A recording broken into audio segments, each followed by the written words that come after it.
Without objection. The gentleman is recognized for 5 minutes.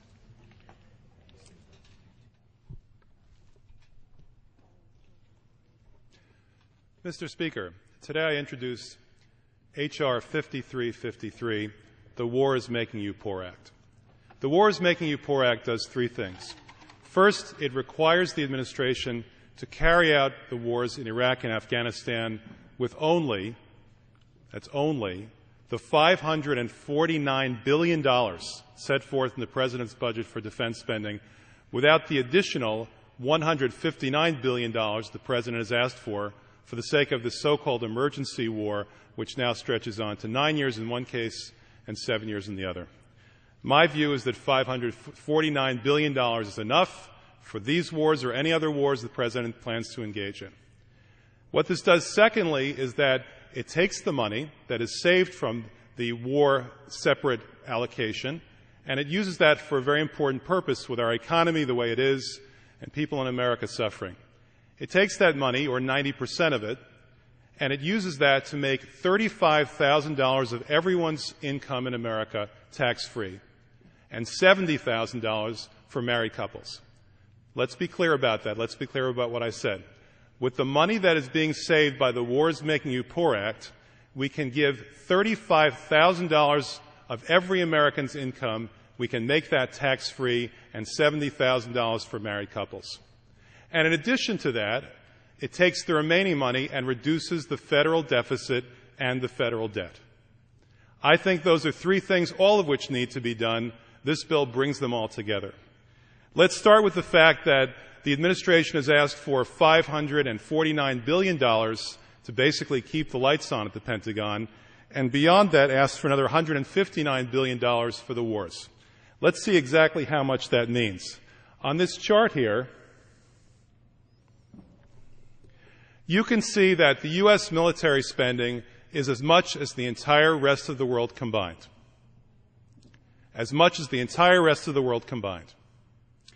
And in fact, the ones who come in second are our NATO allies in Europe, who I don't expect to be attacking us anytime soon. Beyond that, you have to go all the way down to China to get to any country that is conceivably ever going to be a military enemy, and we outspend China by over 5-1. Beyond that, we get into our allies in East Asia and Australia, and you have to go all the way down to Russia, whom we outspend by almost 10-1, before you get to any country that could conceivably be a military opponent. Why is this necessary? If we're going to have military spending that amounts to this much, half of all the military spending in the world, do we need to have on top of that base budget, another $150 billion for the war? I think not, particularly when people in America are suffering. So I believe that the thing we need to do is to take that $159 billion that the President has set aside. We're not saying he has to stop the war. We're not giving a cutoff date for the war. We're simply saying you need to fund that out of the base budget of $549 billion, and we take 90% of that money and give it back to the American people. And I think most people would be surprised to learn that that is so much money that we've been spending on the war in Afghanistan and the war in Iraq, that every single taxpayer in America will be able to get his first or her first $35,000 of income completely tax-free. You won't see $1 in tax until you make more than that.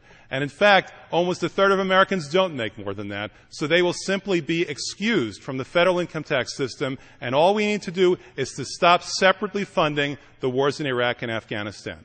Now, I've heard a lot of complaints from the other side and many complaints from people on our side about the federal debt and the federal deficit. Here's something concrete that you can do. If this bill passes, we'll be able to reduce the federal deficit by $16 billion. You don't have to take my word for it. It's already been scored by the Joint Committee on Taxation. The Joint Committee on Taxation staff has determined that the tax cut that's needed to give every single person in America $35,000 tax-free, their first $35,000, would cost less than the wars and would leave over after that another $16 billion. Mr. Speaker, this is an idea whose time has come. It's time for the American people to see that there is no longer any need to go beyond the base exorbitant defense budget that's presented to us by the President, notwithstanding the fact that there are wars in Afghanistan and and a war in Iraq. It's simply not necessary. You can see for yourself, enough is enough. $549 billion is plenty, particularly when we're using the Chinese credit card to pay for it all. So I ask for your support, Mr. Speaker, and I hope that the Chamber will consider the H.R. 5353 War is Making You Poor Act. Thank you very much. I yield.